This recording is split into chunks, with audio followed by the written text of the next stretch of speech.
देखिए, आप लोग अपने घर से यहाँ तक आए हैं। यहाँ तक आने का सिर्फ एक टारगेट होता है, जब हमारी इच्छा होती है गवर्नमेंट जॉब की।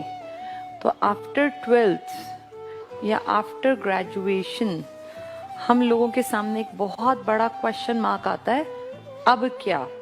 ये सबके साथ है, मेरे साथ भी था। आफ्टर 12th भी हमें दिखता है अब क्या करना है, आफ्टर ग्रेजुएशन भी। जिनको कोई रास्ता नहीं पता वो तो 99% लोग 12th के बाद ग्रेजुएशन में एडमिशन ले लेते हैं।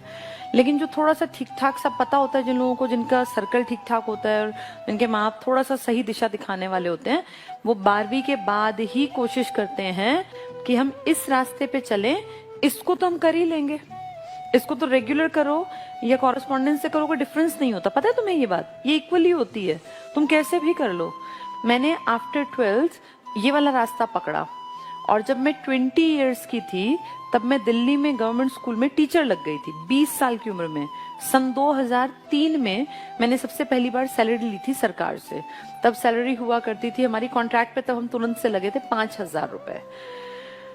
फिर पे कमीशन आया 2006 का, सैलरी बहुत बढ़ी, और 2016 के पे कमीशन के बाद तो आज ये हालत है कि दिल्ली में पीआरटी लगते ही पहली सैलरी ये होती है।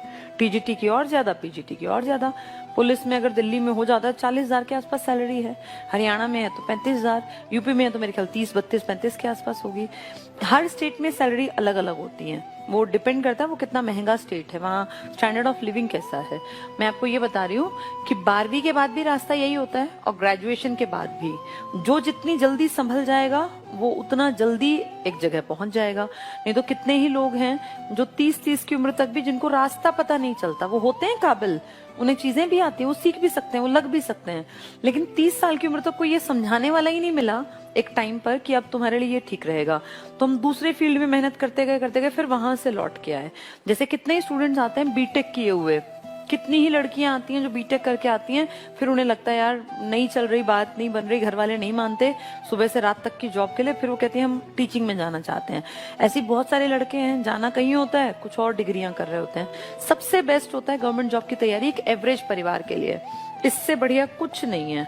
और हम सब लोग एवरेज परिवारों के ही हैं, तुम और मैं, हम सब एक परिवारों से ही।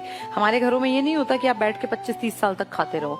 पेरेंट्स 12वीं के बाद एक्सपेक्ट करते हैं कि आप अपने खर्चे लायक कमाने लग जाएं, चाहे आप ट्यूशन पढ़ाएं, आप कुछ भी करें, कम से कम 2-3 साल और देंगे वो आपको। उसके बाद फिर वो परेशान हो जाते हैं, वो ताने भी मारने लगते हैं। वो बिल्कुल नॉर्मल है, कोई भी आदमी अपने घर अपने बेटा बेटी को कितने दिन बैठा के खिलाएगा। तो अपनी कोशिश करनी चाहिए गवर्नमेंट जॉब की जल्दी से जल्दी। परिमल सर ने बताया होगा, मैथ्स है, रीजनिंग है, जीके है और इंग्लिश है, ये बेस है, ये हर पेपर में आएगा। तुम्हें टीचिंग में जाना है, बैंक में जाना है, रेलवे में जाना है, पुलिस में जाना है, एसएससी में जाना है, एचएसएससी में, कहीं भी जाना है, ये तो सीखना ही पड़ेगा। इनसे कोई बचाव नहीं है, हर एक को सीखना पड़ेगा।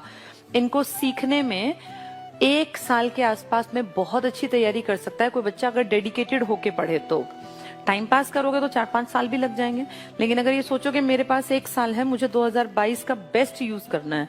अब तुम फरवरी बीत गया, लगभग 22 तारीख हो गई आज, आप ये मानो 2022 का फरवरी गया, मार्च से लेकर दिसंबर तक बहुत जम के मेहनत करोगे तो 2023 में तुम जॉब में आ सकते हो। कोई बहुत बड़ी बात नहीं है।